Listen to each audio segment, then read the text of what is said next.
RDX media network में आप सभी का स्वागत है। आप देख रहे हैं RDX मीडिया नेटवर्क। मैं बिहार के ऐतिहासिक जिला पश्चिमी चंपारण बेतिया के ग्राम पंचायत राज सोमगढ़ में इस वक्त मौजूद हूं, जहां की यह सोमगढ़ की पावन धरती और ऐतिहासिक धरती पर एक देवी मां के मंदिर है जो सोमगढ़ गांव के प्रांगण में है।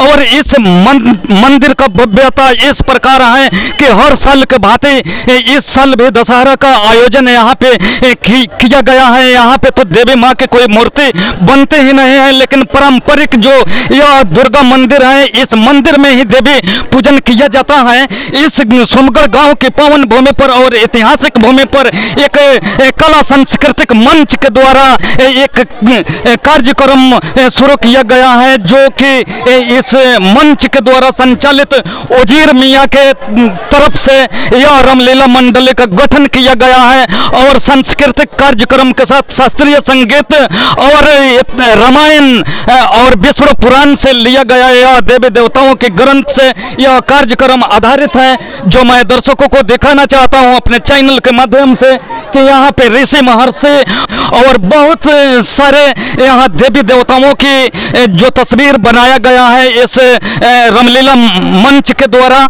वो सीन बाय सीन हम आपको आगे भी दिखाते जाएंगे।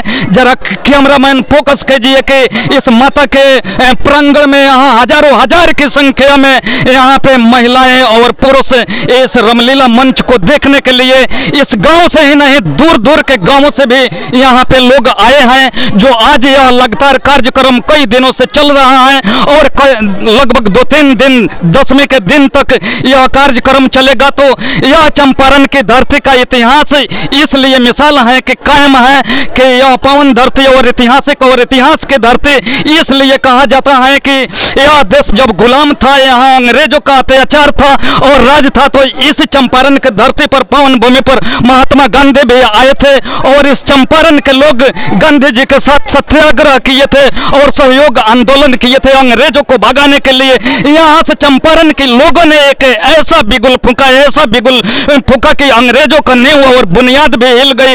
इसलिए अंग्रेज को मजबूर होकर भारत छोड़ना पड़ा और यहाँ से भागना पड़ा। इसलिए यह चंपारण की धरती पावन और पवित्र और इतिहास की धरती है।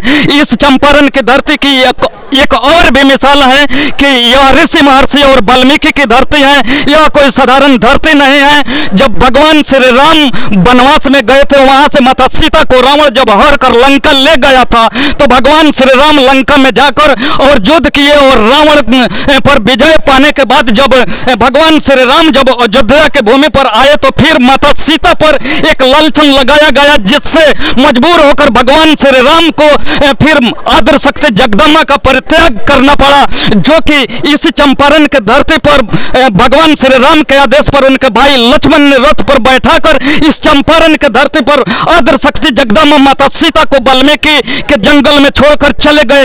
इसलिए इस धरती का भी इतिहास कायम है, उसे पवित्र माना जाता है। जो माता सीता इस चंपारण की धरती पर लगभग वर्षों दिन यहाँ पे रही, इस माता सीता की शरण स्थली भी कहा जाता है।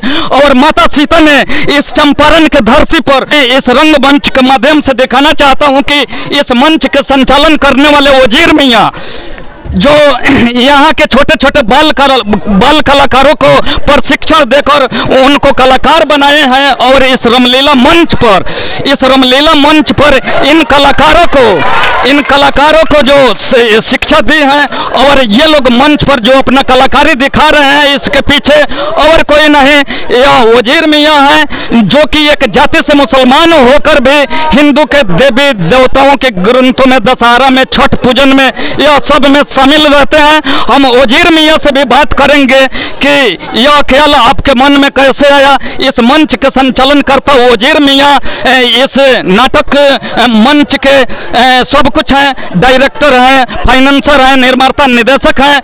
इनसे भी हम कुछ सवाल करेंगे कि यह जो आपने रामलीला मंच इस कला सांस्कृतिक मंच पर यह राम लक्ष्मण और सीता और राजा जनक को भी उतारे हैं और दशरथ महाराज को भी उतारे हैं, इन बाल कलाकारों में यह ख्याल आपके मन में कब से आया और कैसे आया? जरा सबसे पहले हम वजीर मियाँ को अपने RDX मीडिया नेटवर्क चैनल में स्वागत करेंगे और फिर इनसे करेंगे सवाल और इनको देना होगा जवाब। तो स्वागत है मेरे चैनल में। जी स्वागत है, बोलिए। तो ये जो आपने इस सोमगढ़ के पावन धरती पर जो कलाकारों को यहाँ पे राम लक्ष्मण और सीता के रूप में उतारा है, तो यह ख्याल आपके मन में कैसे आया कि यहाँ पे एक रामलीला ही आपने शुरू कर दिया, जो कि अयोध्या के भूमि से इस देश में चारों तरफ जब जग होता है तो अयोध्या से बुलाया जाता है, लेकिन अयोध्या के विद्वानों के जैसा ही अयोध्या आपने इस चंपारण के धरती पर बना दी और ऐसे ऐसे कलाकारों को आपने उतार दिया जो इस गांव के ही नहीं, अगल बगल के कई गांव के यहाँ पे महिला और पुरुष और दर्शक बंधु जो रोज आपके यह रामलीला कार्यक्रम को देख रहे हैं, यह ख्याल आपके मन में कैसे आया? देखिए, सबसे बड़ी चीज़ है, थोड़ा कस के बोलिए कि सब देखिए मेरा गला फंस गया है। ऐसा है कि देखिए, जब हम कहीं जाते थे, देखते थे, अपने गांव आते थे, जब गांव में आते थे तो सुना सुना देखते थे, जो ये दशहरा है, वहीं जब देखे तो फिर हमको लगा कि कुछ करना चाहिए। ऐसा थोड़े है अयोध्या से कमजोर हमारा बिहार थोड़ी है। वही तो कह रहे हैं, ये कहें देखे कि यहाँ सोना सोना लग रहा है, तो पहले टीवी सीडी और पर्दा चलता था, तो इन चीज़ों को हटाकर इन्हें एक नई खोज किए और लाए, यहाँ रामलीला मंडली बनाकर इन सब कलाकारों को उतार कर और दिखा दिए।